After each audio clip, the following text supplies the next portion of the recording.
You see, thankfulness brings love.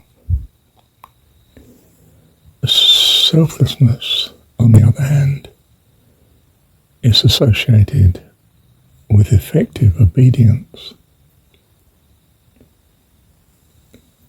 And obedience comes about not through love, but through commanding fear, dominance. Love does not treat you as of no value. Treats you as a self that is very valuable to God, and valuable to those that love you. A uniqueness of self too. You are like no other. You are the individual, and you are loved. It's not that we are aiming at selflessness. We are aiming at valuing others, including God. Simplistically, we start with love the Lord your God with all your heart, soul, mind and strength. It's extended a little to include your neighbour as yourself, the one who rescued you. And obviously that also includes parents, because they've given you into life and brought you up when you had nothing to offer. They just did it out of love. And you should respond to them out of love, not obedience. It's not obey your parents. It's love your parents. Because you know they love you. It's not that I am aiming at selflessness. I'm including you in what I value, as well as myself. We are created with a self-interest that protects us, puts ourselves first when it comes to it. This is rational because we know far more about ourselves and our own situation than everyone else. We know brightly what's needed for us, much less so for others. And therefore we have to discount for the uncertainty. And there's greater uncertainty the less we know others. And some we know very well we're in long relationship with, and we understand their needs with a reliability. And even a Samaritan to a Jew who could recognize that this man's desperately in need of help, that's pretty reliable. I know what his needs are. There's no need to discount that a great deal. I should go and help him. With loving God with all your heart, soul, mind and strength, you may have discounted it greatly, but you won't if you see that it is your God, and that God is the personification of what you truly value. How could you not love what you truly value? That would be a nonsense. And therefore the principle stands obvious. Just as you would want to rescue into eternal life your neighbour that rescued you when you were in great need. It's an obvious principle. How could you not want to love and care for your parents, given they've been so loving and caring to you? Etc., etc., etc. I can give you a principle of not killing, because how many people do you really meet that wish to die? And those that do have died already, I would imagine, quite quickly. It's reliable, isn't it? How many people want you, a stranger, to take their possessions? None, as far as I know. It's reliable. It doesn't have to be discounted, does it? Does this mean I love everyone else as much as I love myself? Well, even if I do, I will have to discount some of the needs that they may have because I'm not certain or how important it is to them. Life, I know. Possessions, I've got a clear idea that they're of value to them, although perhaps less value to the rich, because the rich can afford to replace. But coming back to it, the crux of the matter, no, I'm not seeking selflessness. God values me, and I value God. I don't want God to be selfless. I actually want God to put himself first, because he's got a much better idea of what we all need than we ourselves have. Neither does God want me to be selfless. He wants me to care for others, yes, but not be selfless. You might fuzz the issue by saying, well, you're extending your view of self to include others.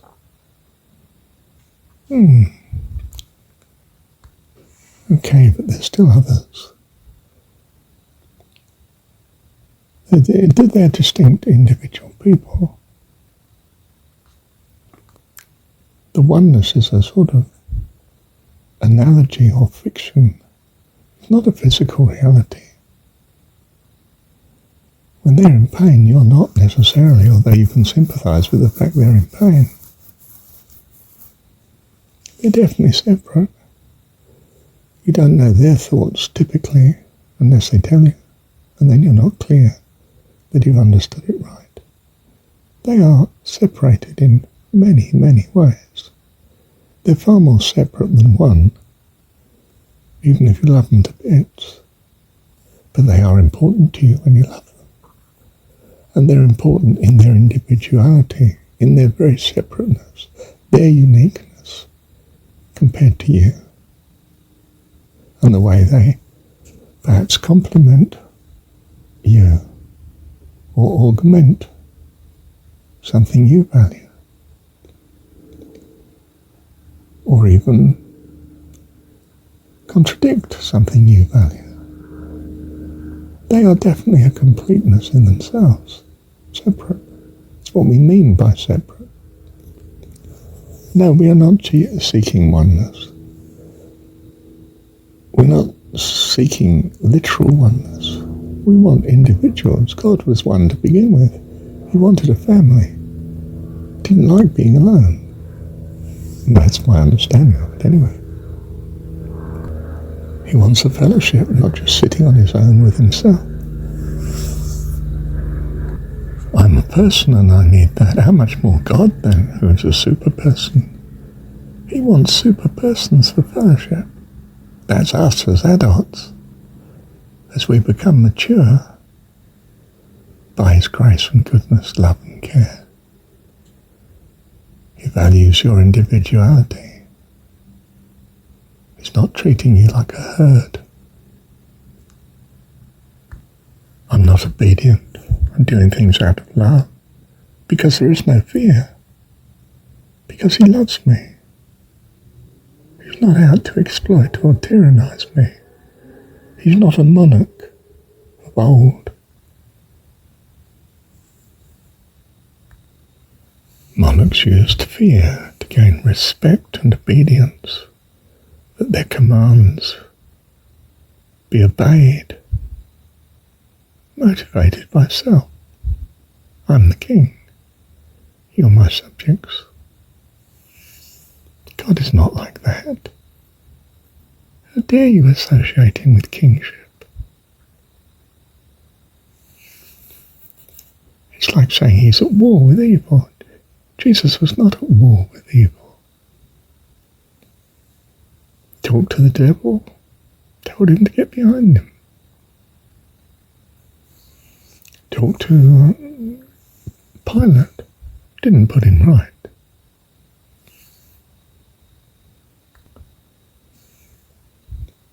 Could summon 12 legions of angels. Why not stop all the evil of the next 2,000 years? Because it's not God's plan. God has it right already.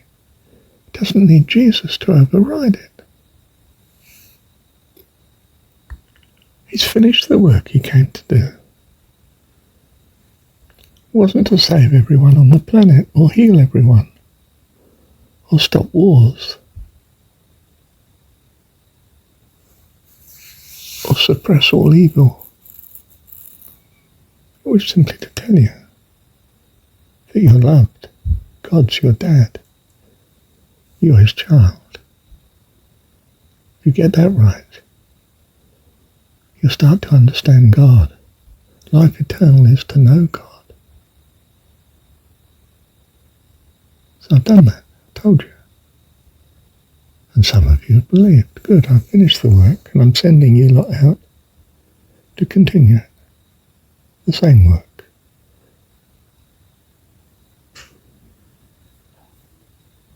Now in the story, of course, he heals the sick, miracles, this, that and the other. But miracles of healing don't get you into the kingdom of heaven. It's like the impotent man, sin no more lest a worse thing come unto you. And what's he do? Immediately goes and shops Jesus, who it is, details to the authorities, knowing they're malevolent towards him. Do you see? Healing doesn't do it. It's something spiritual that has to be put right.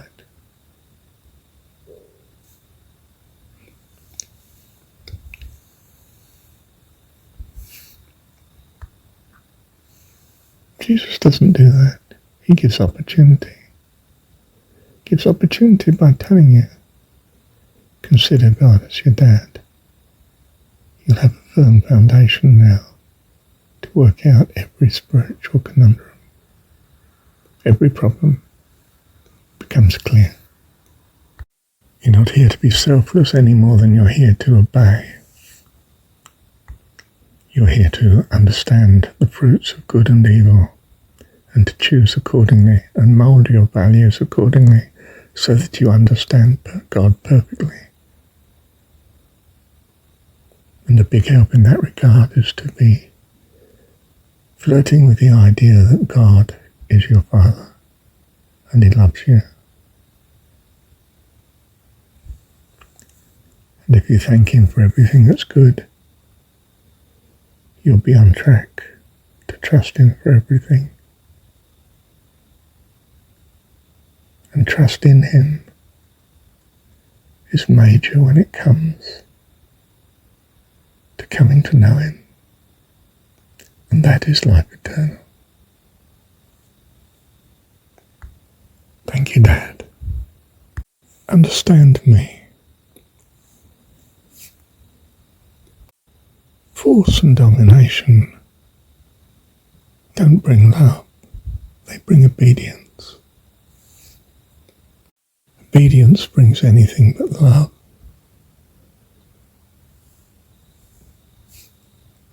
It becomes the foundation for rebellion. But love embraces all that's good for both concerned. There's nothing to rebel against. Everything to rejoice. A great peace and satisfaction. Force and command crushes self. That brings the true selflessness, and there's nothing true about such. It's a wipeout. It's a destruction of who you are. God has made you unique and an individual self for a very good reason. That's what he wants. He wants individuals who become wonderful adults with him, each one unique, that you may enjoy everything that he enjoys, because he loves you, you're his kids. Do you see? It's like that. In terms of our understanding, it is very much like that. I'm not here to make you selfless and crush you. Neither by imposition or voluntarily.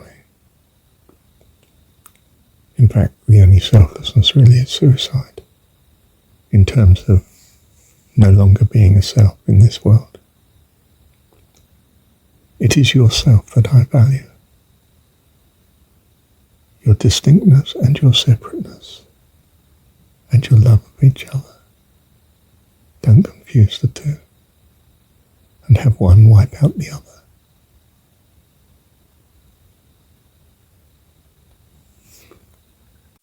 True, there are bad selves that go around wiping other selves out. That doesn't mean to say I want you wiped out as well.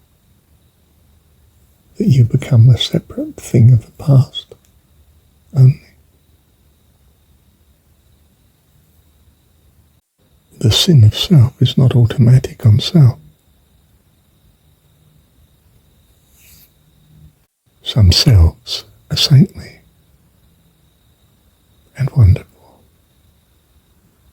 And that's what God is making of you. Completing you for the kingdom of heaven, life eternal. One of the glorious host of heaven. Bless you.